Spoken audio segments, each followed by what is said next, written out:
I'd like to ask both the speakers a question, actually, and that is the definition of non-monetary wealth.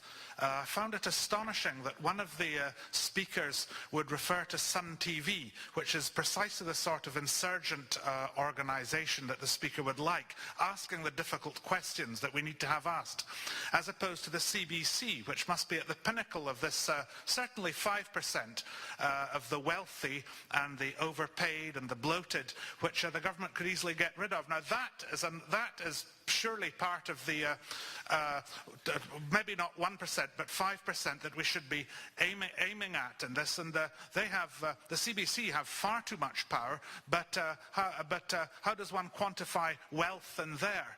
And because there are limitations, don't get me started in the Supreme Court, where a judge can sort of say, hey, I can look at a poorly written charter and pull stuff out the air and overrule a referendum in Parliament. Pretty cool.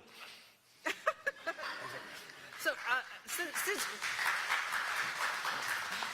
since you were looking straight at me for mentioning Sun TV, I would simply say to you there are lots of... I should apologize to you because I came in a bit early and I didn't get your surname properly, and I don't think I should presume to call you Armin, so I had to think of something. Feel free. My last name is Yelnizyan, but feel free to call me Armin. Feel free. And Sun TV, you know, the more diversity of voice there is out there, the better for all of us. Actually, is my profound feeling. So Sun TV raises important questions that we should be discussing. But it was CBC TV that lifted the hood on this temporary foreign worker thing, on the RBC outsourcing of work. This is what public institutions should be doing, asking the tough questions that nobody's got the balls to look at.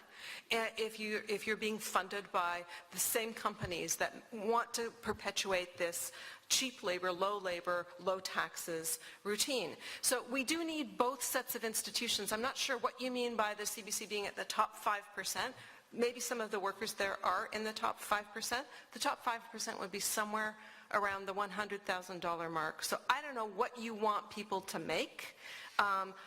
You know, where they are, and maybe we could have a discussion about what would be an appropriate distribution of income. But just be aware that 51% of Canadians make less than $30,000. Who's speaking for them?